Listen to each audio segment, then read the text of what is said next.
tuto kely ho an'ireo sa manoatra polisy raisina vato milanja eo amin'ny ray kilao eo mahery kely dia miazakazaka dia manoatra an'ireny lance poids reny. Taloha moa zany nampianarina manao lance poids dia zao kay ny tena ilaina an'le lancer du poids tany ampianarana. Zao ny tena ilaina anazy brique reto zany zao encerclenay reto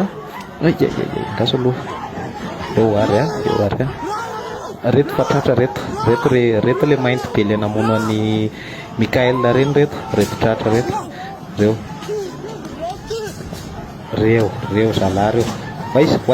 reo mihitsy zay le tuto kely astuce kely famonoana polisy ohatr'izay very lafa basy fotsy ve dia afaty anay tsy mahafaty anay zany tompoko reo fatratra vaiza